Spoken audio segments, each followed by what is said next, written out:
दोस्तों, एस्टेरॉयड जो कि पृथ्वी के लिए काफी टाइम से ही खतरा बने हुए है। पृथ्वी के इतिहास में कई ऐसी घटनाएं हुई है जिसकी वजह से यहाँ पर मौजूद जीवन बड़े स्तर पर प्रभावित हुआ है। लेकिन क्या ऐसा भविष्य में भी हो सकता है? ये सवाल वैज्ञानिकों के दिमाग में भी घूम रहा है। कुछ समय पहले एक ऐसी ही घटना चर्चा में आई थी कि साल 2029 में दुनिया खत्म होने वाली है। पर आखिर इस बात में कितनी सच्चाई है? क्या सच में कोई बड़ा सा एस्टेरॉयड धरती से टकराने वाला है जिसकी वजह से यहाँ का सारा जीवन खत्म हो जाएगा, या फिर ये सारी बातें फिजूल की है? आज आपको इस एस्टेरॉयड और उससे जुड़े हुए खतरों के बारे में सारा सच जानेंगे, तो इसलिए इस वीडियो के एंड तक बने रहना। हेलो एंड नमस्कार दोस्तों, मैं हूं आपका दोस्त सुरेश सांचोरी और आप देख रहे हैं रहस्य टेलीविजन यूट्यूब चैनल। दोस्तों, वैसे तो इंसानों के ऊपर हमेशा से ही खतरा मंडराता रहता है, कभी सुनामी के रूप में तो कभी किसी घातक बीमारी के रूप में। लेकिन इस बार ये खतरा आसमान से आ रहा है, एक उल्कापिंड के तौर पर। इस उल्कापिंड का नाम अपोफिस है। कहा जा रहा है कि 13 अप्रैल 2029 को ये जो उल्कापिंड है ये हमारी पृथ्वी से आकर टकरा सकता है, जो कि बहुत ही ज्यादा घातक होगा। ये बिल्कुल किसी टाइम बॉम्ब की तरह है जो धीरे धीरे फटने की ओर बढ़ता जा रहा है। और अगर ये धरती पर गिरा तो इसका मंजर कैसा होगा, यह जानने से पहले इसके बारे में थोड़ा और जानकारी लेते हैं। और क्या ये वाकई में पृथ्वी से टकराएगा, इसके बारे में भी आपको बताएंगे। जैसे कि हमारे सौरमंडल में पृथ्वी जैसे बड़े प्लेनेट मौजूद है, बिल्कुल वैसे ही कई छोटे पत्थर जैसे या फिर मेटल के टुकड़े भी इस यूनिवर्स में घूमते रहते हैं।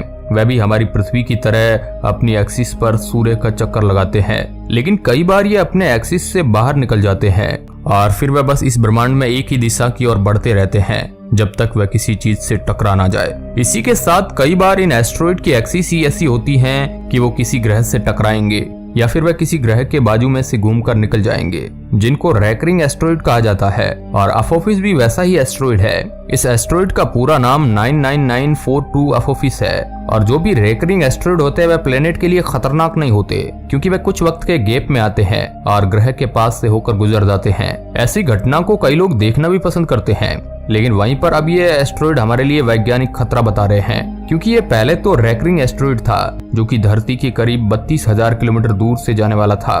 पर वैज्ञानिकों का कहना है कि अब इसका डायरेक्शन चेंज हो चुका है, इसलिए वैज्ञानिक इसके बारे में थोड़ी चिंता जता रहे हैं कि संभावना है कि यह पृथ्वी के नजदीक आ जाए। इसकी लंबाई करीब 380 मीटर की है, यानी कि 1200 फीट, जो कि धरती पर आने वाले आम एस्टेरॉयड के मुकाबले काफी बड़ी है। इसका जो आकार है वह करीब 3 फुटबॉल फील्ड जितना बड़ा है। इससे आप अंदाजा लगा सकते हो कि यह कितना ज्यादा बड़ा होगा।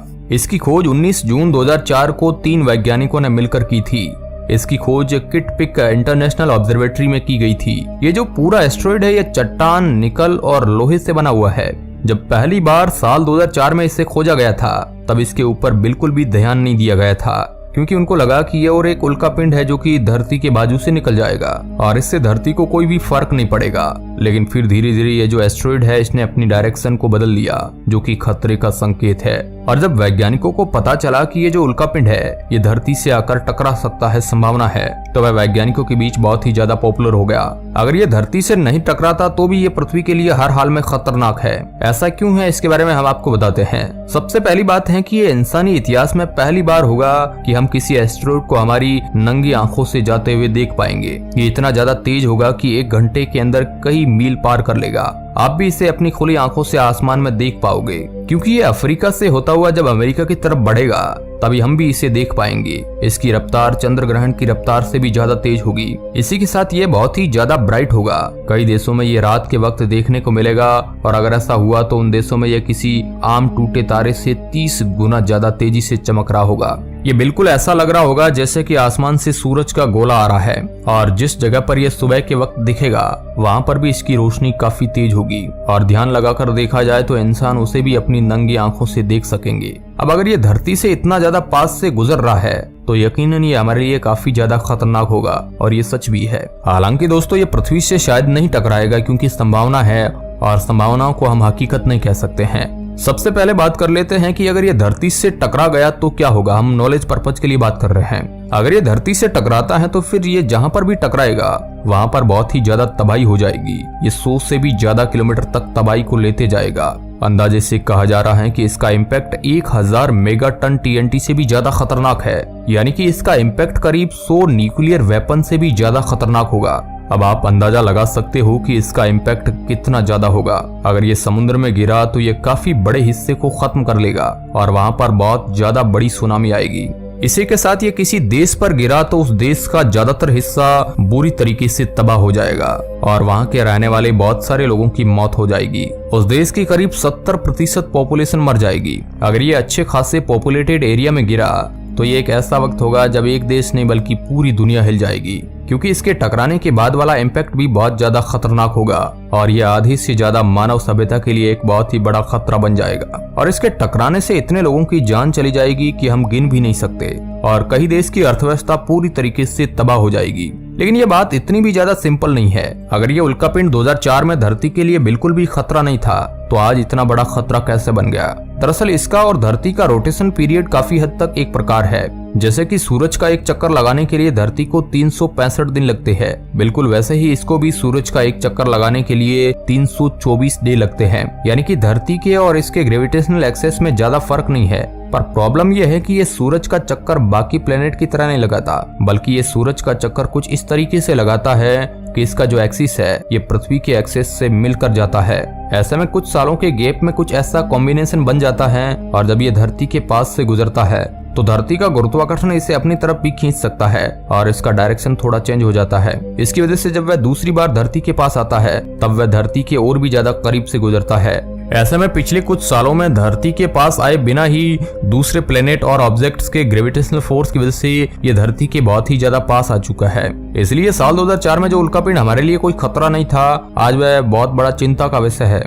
अब साल 2029 में या तो ये उल्कापिंड धरती से आकर टकरा जाएगा या फिर वह धरती के पास से होकर गुजर सकता है। ऐसी सिचुएशन में जब तक वह धरती के बहुत ज्यादा पास में नहीं आ जाता तब तक वैज्ञानिक पक्के तौर पर कुछ नहीं बता सकते हैं कि इसका क्या होगा, क्योंकि अगर ये अभी जैसा चल रहा है वैसे ही चलता रहा तो फिर ये उल्कापिंड हमारी धरती के बहुत ज्यादा पास से होकर गुजर जाएगा और अगर इसकी डायरेक्शन में और भी चेंज आया तो हो सकता है ये धरती से टकरा जाए। ऐसे में साल 2029 में अगर ये उल्कापिंड धरती से टकराता है तो वह बहुत ही बड़ी तबाही करेगा और जिससे काफी बड़ी आबादी का विनाश तय है। लेकिन अगर वह धरती से नहीं टकराता है और वह धरती के पास से गुजर जाता है तो फिर इसके बाद वाले टाइम गैप के बाद जब ऐसी ही कॉम्बिनेशन बनेगा तब वह यकीनन धरती से टकराएगा ही।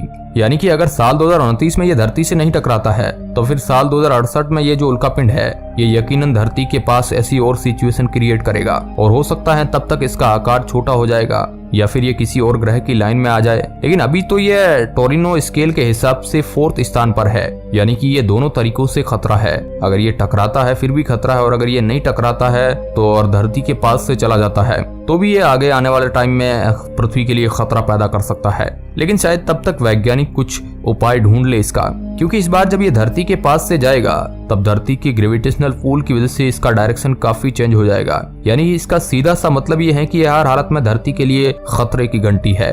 ऐसे में आपके दिमाग में एक सवाल तो जरूर आया होगा कि आखिर इसको रोका नहीं जा सकता क्या? तो हम आपको बता दें कि नासा जैसी स्पेस एजेंसी अभी इसके ऊपर लगी हुई है। फिलहाल तो जितनी हमारी टेक्नोलॉजी आगे बढ़ी है उस हिसाब से इसको रोकने के बस कुछ ही विकल्प हमारे सामने है। सबसे पहला है कि किसी सैटेलाइट को इस एस्टेरॉइड से टकराया जा सकता है जिससे इस उल्कापिंड की दिशा बदल जाएगी और दिशा बदलने की वजह से हो सकता है कि हमारी पृथ्वी से थोड़ा दूर चला जाए।